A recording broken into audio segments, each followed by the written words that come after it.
I've been looking forward to this one, Bill. Here's the deal. I have a hunch the great majority of our viewers and listeners spend at least a portion of their weekends with our very special guest and his radio partner.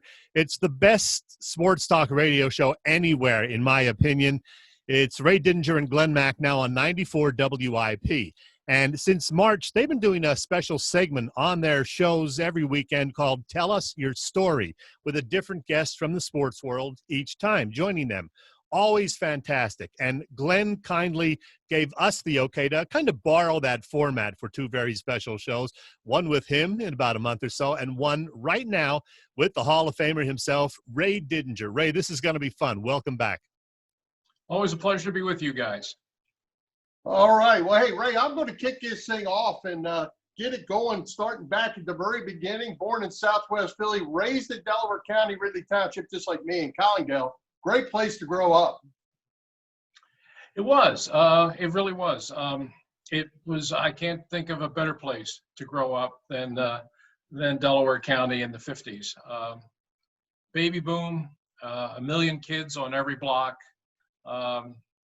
You always had somebody you want to go outside and get in a ball game. Always plenty of people wanted to play, and that was our life. I mean, if the summertime you went out 8 o'clock in the morning with a bat and a ball, went down to the ballpark, played, came home for lunch, went back. You didn't come home till dinner time, and that's the way it was. And that was the way it was where I was, which was Folsom, Ridley Township. But that's the way it was everywhere. That's the way it was in Norwood and Glen Olden and Lansdowne and all over the place. I mean, it was really wonderful. We did a Tell Us Your Story with Vince Papale just last week. We recorded it. It's gonna air, I believe, next week. And Vince and I talked a lot about that because Vince and I actually played against each other in youth football and in Little League baseball. And then later on in rough touch football, we played against each other out there in Delco. I was in Folsom, he was in Glen Olden. And he said the same thing. He couldn't imagine a better place to grow up or better circumstances. So I loved it. I really did. I have very fond memories of my time in Delaware County, as I think most guys do. It was really a very special time and a very special place. And Ray, you were an Eagles fan pretty much right from the start. I guess that's thanks to your family. Did I hear that they had a bar and you would actually go to the bar and hang out for the Eagles games? And then you went to Eagles training camps, I guess, every year, Reading and wherever else they had them. Tell me about this picture right here. Who's this young guy on number 60? Well, that's me and Concrete Charlie Bednarik, the great Chuck Bednarik, number 60. And that was taken at Eagles training camp 1957, that would have been. So I was just 11 years old. And yeah, I mean, my family was so into the Eagles, I mean, so rapidly into the Eagles that every summer when my dad would get his 2-week vacation from the steel plant, everybody else would go to the Jersey Shore or to the Poconos, and we would just load up the car and drive to Hershey, which was where the Eagles had training camp then. And we would spend those 2 weeks up there watching the Eagles practice. That was our summer vacation every year. And it was great. I mean, my parents, I don't want anybody to get the wrong impression. It isn't, everybody assumes that my mother was sort of trapped in this terrible existence and was being dragged along to all these things. Not true. I mean, my mother was every bit the fan that my grandfather and my father were. She loved her football and she had strong opinions and she was a smart fan. She recognized Sonny Jurgensen's greatness before any of the men in the family. So that was the way we grew up. Those were our summers. And they used to have, well, that was back in the day. I mean, there were very few people went to training camp. It was a long drive and pro football wasn't nearly as big then as it is now.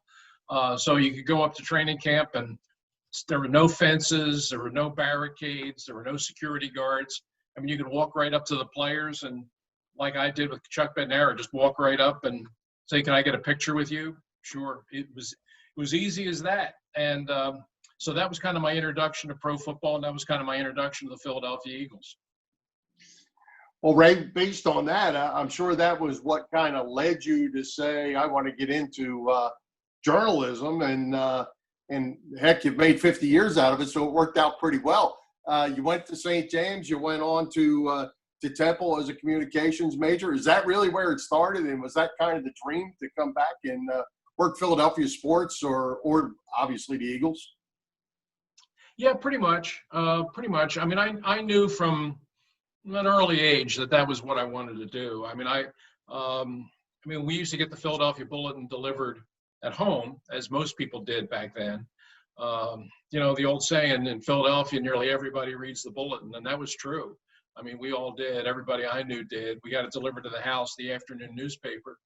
And it would come to the house, and I would flip it open, and I would take out the sports section, and I would read all the writers. And I knew the writers, and I knew the bylines, and I knew their beats, and I could rattle them off to you just the same way I could the Eagles starting lineup. You know, Hugh Brown, Ray Kelly, George Casita, Bob Vitrone, all those guys. And they were my heroes. I mean, they were my heroes in much the same way that the players were my heroes.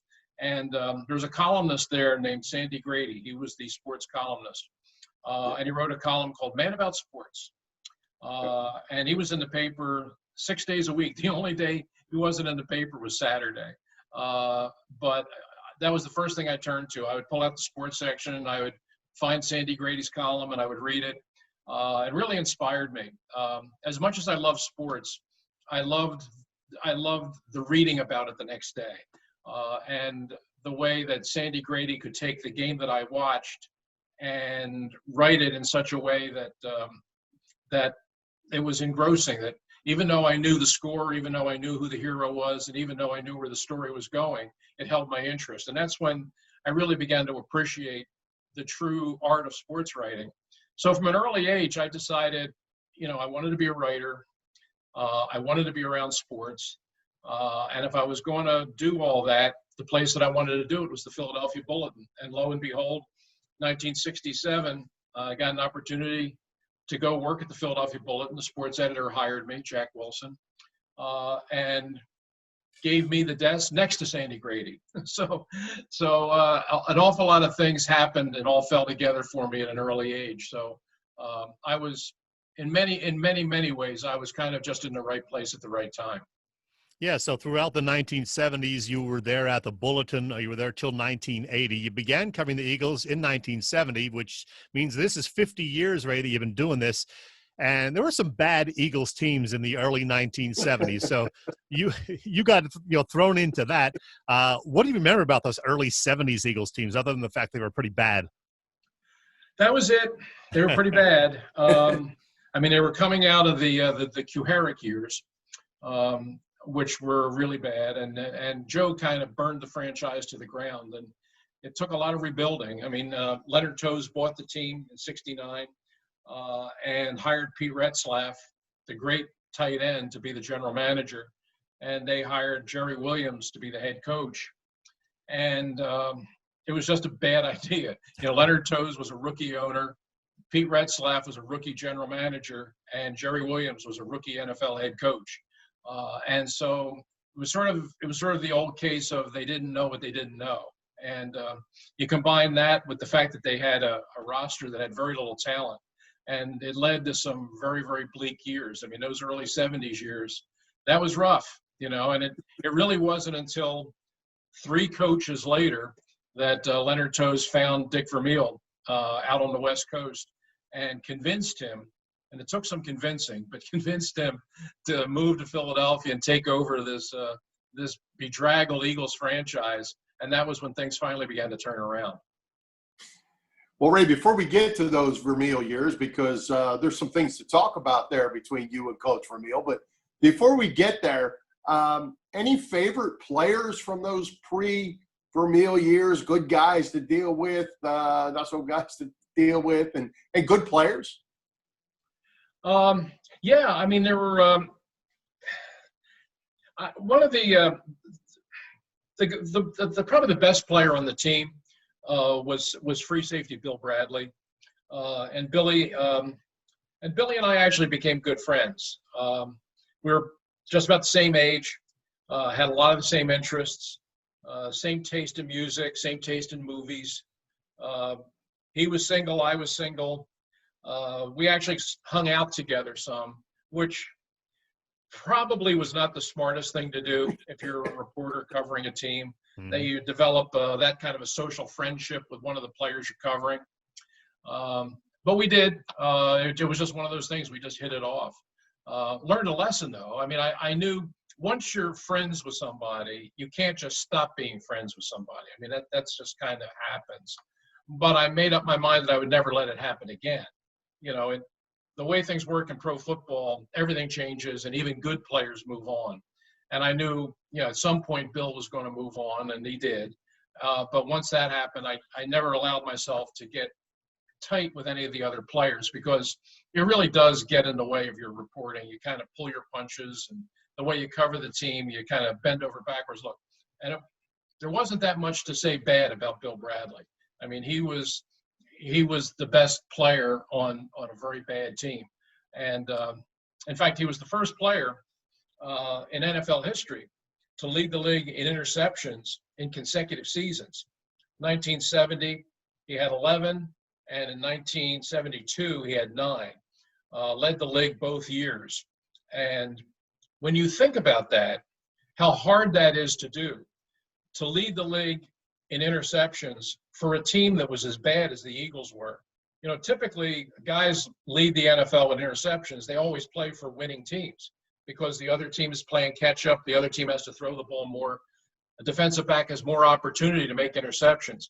If you can have 20 interceptions in 2 seasons playing for a team that wins 2 games, that's pretty remarkable. And Billy was just that good. So he was my best friend through those years. And but by 1976, when Dick Vermeil came in, Billy had moved on, and Vermeil came in and began rebuilding that whole team, really starting from the ground up. Well, speaking of Dick Vermeil, I know Bill referred to it, and I know you talked about it, Ray, on the show with Glenn a while back. But the first year or two, you and Dick Vermeil, who's now a good friend of yours, you didn't exactly see eye to eye on things, did you? No, we didn't. We didn't. It was understandable, really, when you think about it. I mean, Dick had come from UCLA, where he had been very successful. Team won the Rose Bowl, winning coach. And his idea of the sports writers that covered the team was, and he said this to me, he said, well, all the guys out on the West Coast, all the guys in LA, in the LA area, you know, when I was an assistant coach with the Rams, those guys always wrote good stories about our team. And then when I went to UCLA, all the guys that covered our team, they wrote positive, favorable stories about our team. You know, I come here and everything you write is negative. And I said, look, Dick, you know, I got to explain this to you here. And for one thing, you know, that's LA and this is Philly. Okay, so it's different in that respect.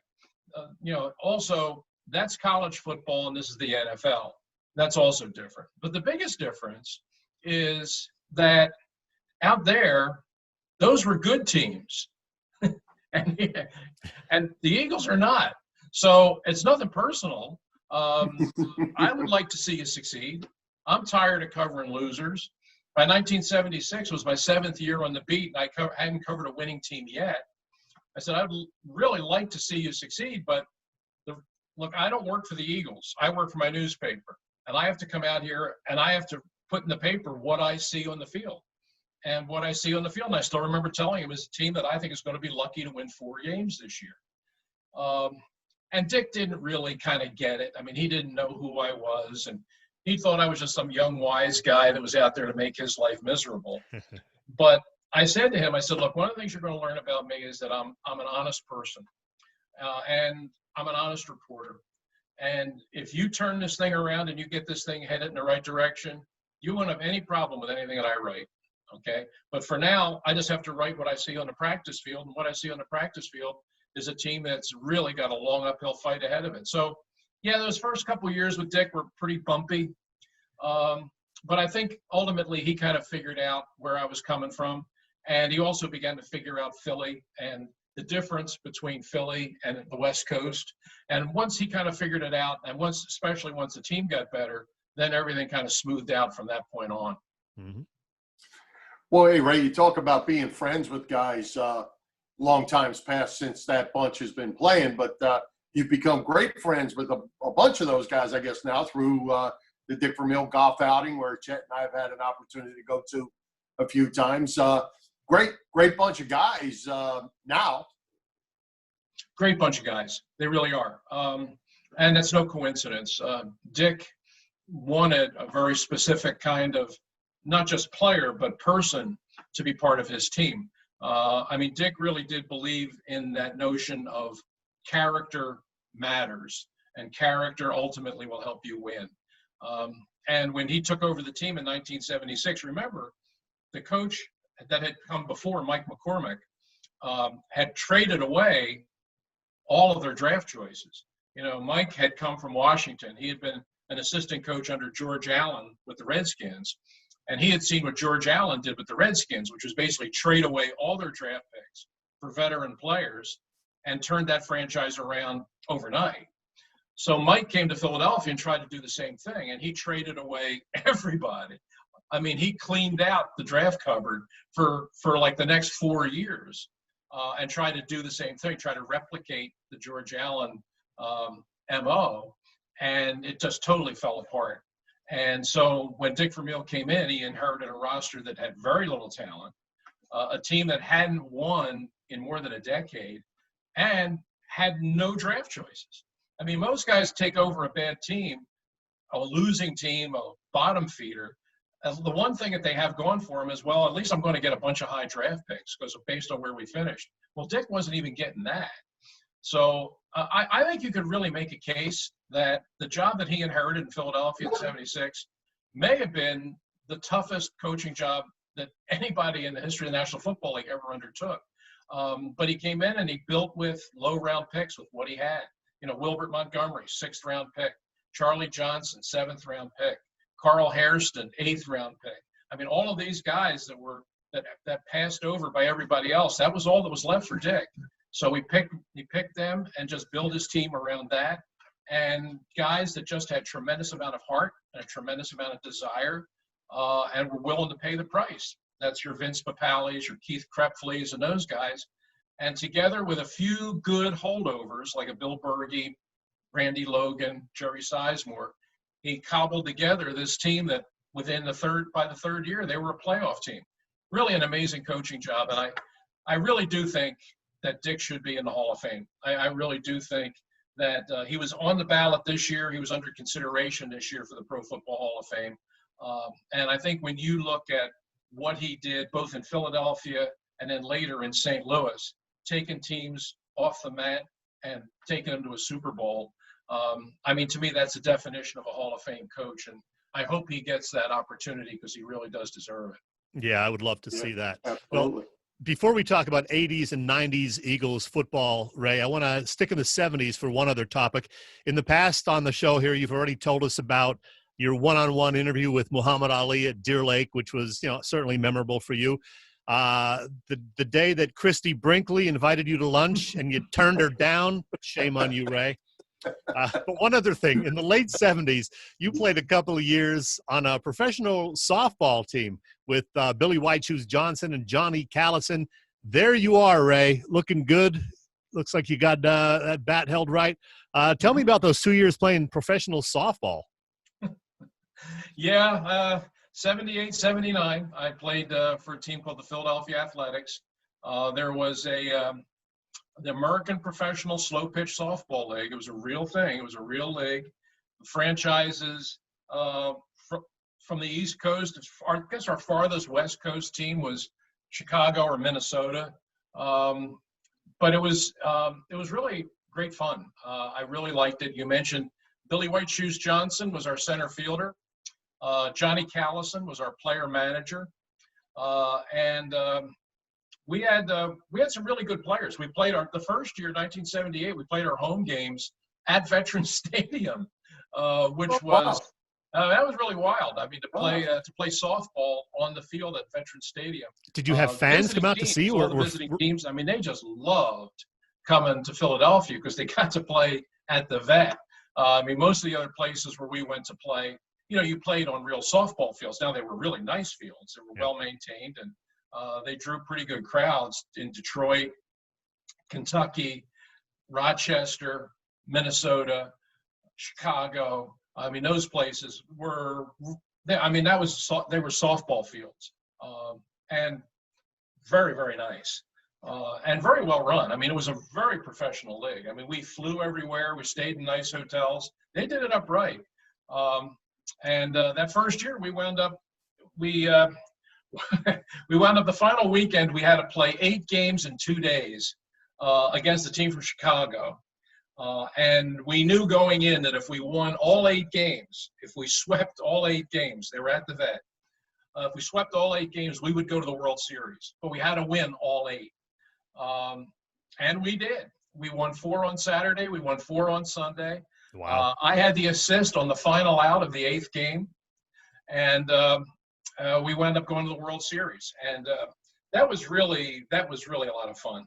We had lost Billy Johnson by then because Billy had to leave us and go to the Oilers training camp and resume his real career of returning kicks in the NFL.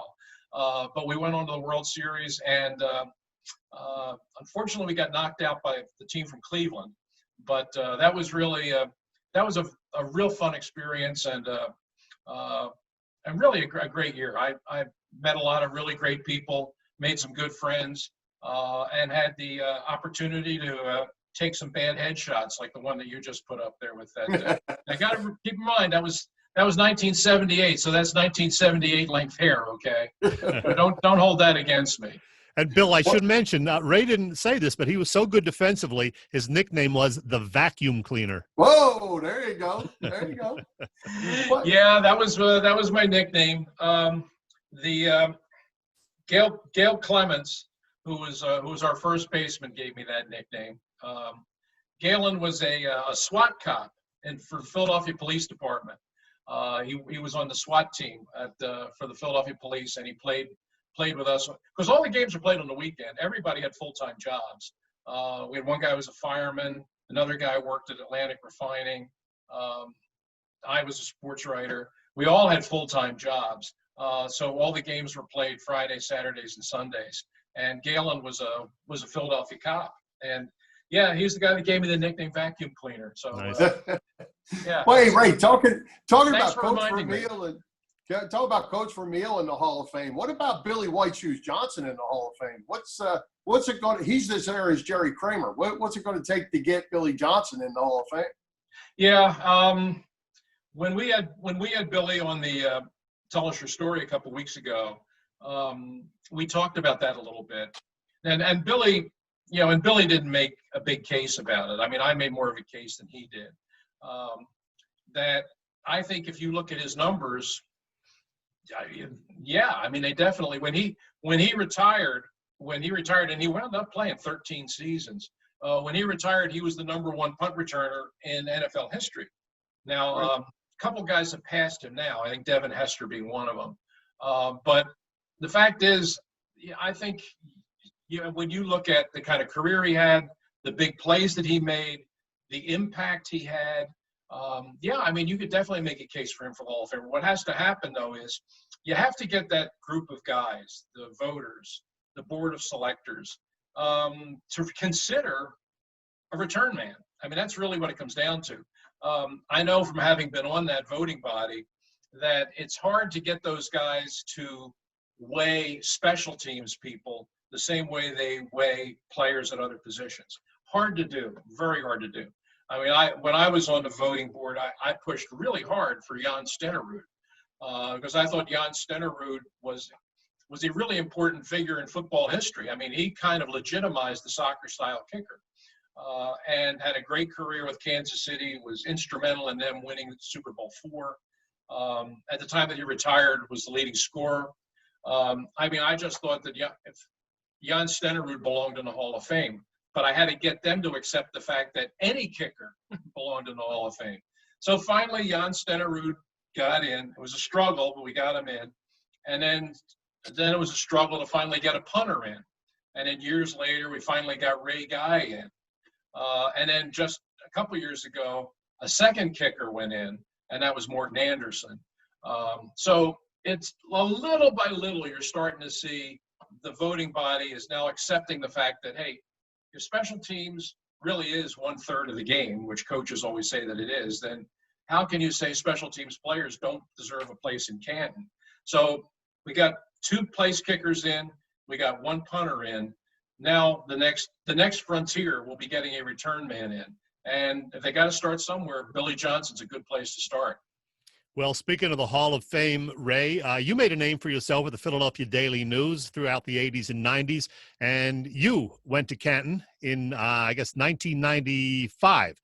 What did that mean to you to, be named one of these great journalists covering the sport that you loved and getting, a place in Canton? It was great. It was a great feeling. It was, the biggest honor I've received to date, for sure, is to be recognized by your peers, to be recognized by the other writers as being worthy of being the Dick McCann Award winner. You look at the guys that had won that before me, guys like Will McDonough, Dave Brady at Washington, John Stedman in Baltimore, Bob Oates at the LA Times, Dave Anderson of the New York Times. These guys were the best of the best. And the fact that, I was even in the consideration there was pretty flattering. I knew that I had been up 3 times. I had been up a couple of times, and one year Will McDonough got in ahead of me. Then another year, one of the other writers, Don Pearson from Chicago Tribune, got in.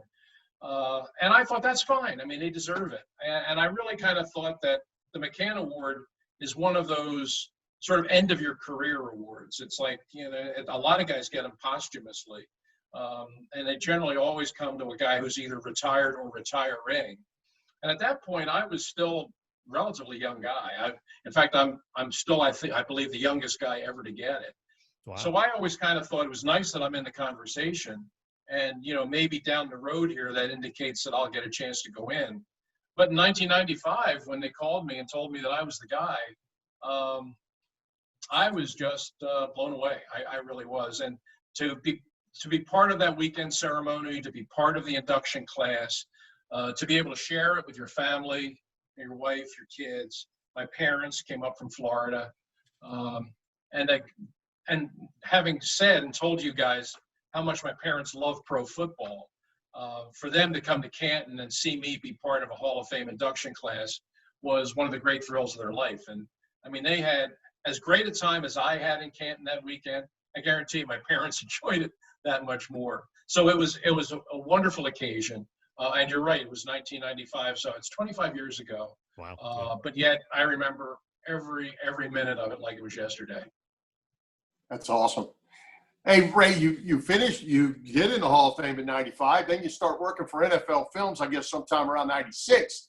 NFL Films is I guess there's not a more iconic football show than NFL Films. How was that? And you're a producer, or you still are, I believe, working for them, correct? Yeah, it was. It happened somewhat just one of those things. I didn't really plan on it. I really thought that I would spend my whole working life in newspapers. That's really all I had aspired to do. But I went to a film symposium. I knew Steve Sable, the head of NFL Films, really well because NFL Films is based in Philadelphia. And Steve and the NFL Films guys are always around. So I'd gotten to meet Steve. We'd become good friends. And he invited me to this film symposium that they had downtown. They were bringing in filmmakers from all over the world. It was an international film festival that was being held in Philadelphia. And one night, they asked Steve to do a presentation to all these filmmakers from everywhere, from South Africa, from Europe, from South America, to do a presentation on NFL films and how NFL films had impacted sports on television. And so Steve invited me to come to this presentation. And so I went, and in the course of the show, and it was really a good show, and all these all these foreign filmmakers were just fascinated by NFL films. I mean, they didn't know the first thing about football. They didn't understand the first thing about the game. But those beautiful pictures of the slow spiraling football and the players being flipped in the air and, you know, guys in the mud and the snow. I mean, all these foreign filmmakers, I mean, they were just loving it. And when it was over, Steve did a Q&A with the audience, and somebody asked, you know, what new projects do you have on the horizon? And Steve talked about this movie. He said, we're going to make this movie called Football America. And it's going to be a movie where we're going to tell the story of America through the game of football. And we're going to take our cameras and all of our camera work and all that, and we're going to go everywhere but the NFL. We're going to film flag football. We're going to film peewee football. We're going to film sandlot football. We're going to go into the prisons and show prison football.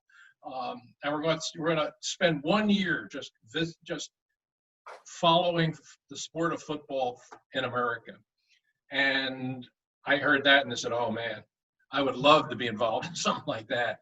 So I went to Steve and said, you know, I'd like to get involved in this somehow. I don't know how. I'm not a filmmaker, but so he brought me on as a researcher to help research the stories that were going to make up the movie. And that was all it was supposed to be. I was just supposed to be a researcher with a guy with story ideas and maybe write the script.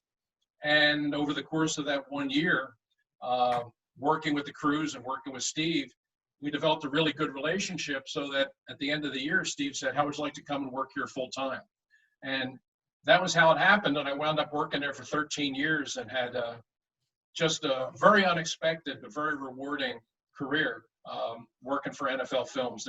If you love the sport of football, like I do, there's no better place to work than NFL Films because you're immersed in it 24 hours a day. And there's no better boss to work for than Steve Sable. He was a good friend and just a tremendous inspiration.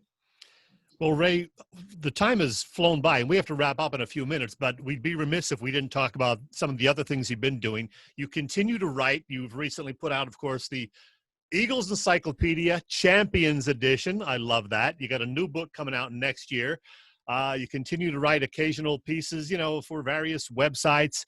The other thing, though, every weekend, you and Glen Macnow do this great show on WIP. When we talked about it like 3 or 4 years ago, you weren't even sure when it all started. You thought it was around 2002, 2003. Did you ever pin that down? And what makes this show so great? You guys, I know you said the goal is just that you want it to be like two guys sitting there talking sports, and boy, does that work. So tell me about this relationship, how it's evolved, and why it's so successful. That's kind of it, Chet. It's really just two guys talking. Two good friends talking, I guess is probably the best way of putting it. I mean, I really didn't know Glenn when they put us together. I mean, he worked at the Inquirer, I worked at the Daily News. We were both sports writers. I had sat next to him in the press box a couple times. We said hello, that was it. But the station had this idea. I was actually at the time working, it was me and Stan Hochman were doing the Saturday morning show, which they called the Saturday Sports Page. And then Stan decided, he bought a house down the shore and decided he wanted to spend his weekends at the shore, which I understand. But they wanted to keep the sports page theme going. So they said, how about we put you together with Glen Macnow and just keep doing the show? I said, okay. And we started working together and it just clicked. You know, it's, chemistry is a funny thing. You know, it's you don't know what creates it. You don't know why. But when it's there and it's real, you know it and you feel it. And the people that listen kind of feel it too. And we've been doing it now. I think 2002 is probably it. Yeah. I think it's been, we're pushing 20 years for sure. Because I know Glenn and I were, when the Eagles went to Jacksonville for the Super Bowl against New England, we went down there. We did our Saturday show from Jacksonville, from a tent outside the team hotel. So I know it was at least then, and we had been doing the show 2 or 3 years before that. There you go. So it's probably 01, 02, which is a good long time. But I'll tell you this, it's still fun. We still enjoy doing it. And even through these last 5 months when there haven't been any sports, we've still found things to talk about. And your ratings went up. That's just amazing. And the ratings went up. It's a credit to the people at WIP. I don't know if it tells you more about WIP for the city of Philadelphia being the greatest sports town in America. Yeah. I mean, you look at sports talk stations all across the country, New York, Boston, Chicago, ratings have just tanked in the last 5 months because there's no sports. And yet at WIP, they've not only held firm, they've actually gone up. So I don't know that could happen anywhere else other than Philadelphia. And I'm just happy to be part of it. Hey, Ray, a friend of yours, I guess, an old working acquaintance, sent a message that said to tell you hello. Charlie Petzold? Oh, yeah. Yeah, we worked together at the Philadelphia Daily News. Charlie's listening. He was a columnist, and he was a Cityside columnist who worked in the sports department. So Charlie's a good man. Charlie's a good man. He's watching. Nice to know he's still out there. Nice to know he's watching. Yep, actually lives out in that Garnet Valley area still. Yep. All right. Hey, let's talk about Tommy McDonald. We got to talk about that. We can't let you away. You kind of headed that all up to get help Tommy get into the Hall of Fame, and I know there's a ton of stories behind that. Go ahead and tell us about that. Well, yeah, and it sort of goes back to where we started on the interview here, which is the going up to Hershey in training camp. I met Tommy McDonald up there when I was that little boy that you saw in the picture, and he was my favorite player. And I used to wait for him outside the locker room, and I would carry his helmet on the walk to the practice field. Did it every day during the time that we were up there. He got so used to seeing me, he started calling me little brother. And we did that every summer from the time when I started in his rookie year, 57, all the way up through 63, when his last year with the Eagles. So I went from being like an elementary school to high school, and he went from being a rookie to an all-pro. And we just kind of grew up together. And we just developed this very nice friendship. And then we went our separate ways. I went to college, became a sports writer. Tommy, of course, had his great career, then retired, but stayed in the area. And we kind of reunited later on. When I was a sports writer, I got a chance to interview him a few times. I could tell how much it bothered him that he wasn't in the Hall of Fame while he clearly deserved it. And so as a sports writer, I was now in a position where I could sort of help. And so I did, and I mounted a little campaign, and lo and behold, in 1998, he got voted into the Hall of Fame and asked me to be his presenter. So it was such a unique story and such a nice, feel-good kind of story that I just decided I got to share this with the world.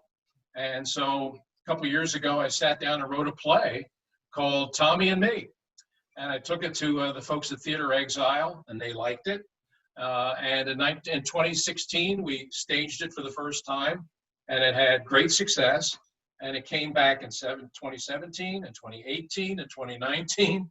And it was going to come back actually next month. It was going to come back for a 5th year. But of course, COVID shut everything down. But we're still hopeful, and several theaters have already contacted us about doing it next summer. So the story about Tommy and me lives on. But the best part of that whole experience was the fact that Tommy was here to actually see it. You know, Tommy passed away 2 years ago, sadly, but he was here to see the play when it debuted. And trust me, nobody enjoyed Tommy and Me more than he did. He came with his whole family, children, grandchildren. They filled a whole row in the theater. And at the curtain to give a standing ovation was Tommy. It was one of the, and he said it was one of the highlights of his life, and it made me feel so good. I saw it 3 times, loved it. And Bill, you're going to see it next year. I have. I actually live here now. I can actually see it. All right, Chet, one final question from you, or are we ready to let Ray go since we one last question, Ray. If we do get an NFL season and a full season, how will the Eagles do this year? If there's a season and if there's a full season, I think they're going to be a good team. I really do. I think the fact that they're the only team in the division that has retained its head coach is a plus. I think their quarterback play, I think they have the best quarterback in the division, which is a good place to start. And I think the offensive line, I think Peters will be fine at right guard. I wish they had done a little more to improve the receiver position. The receiver position still looks like it could be better. They got some young guys with some speed and some talent, but this is going to be a tough year to get young guys on the field because they haven't had enough work. They haven't had enough spring ball, and Lord knows they're not going to have a preseason. So I think, they've got some young guys here that have some talent. I just don't know how ready they're going to be ready to go in September. But I think the overall team is a good team. I think they have a terrific quarterback. I think they're well coached, and I think that they're well positioned. I think they're certainly going to contend in this division. I think it's going to be them or Dallas, as it always seems to be.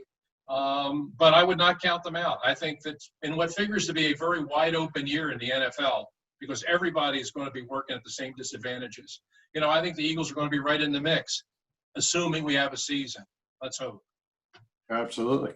Well, Ray, I'll tell you what, this has been a lot of fun, and we appreciate you and Glenn letting us borrow your show theme our first time, and it's been a blast.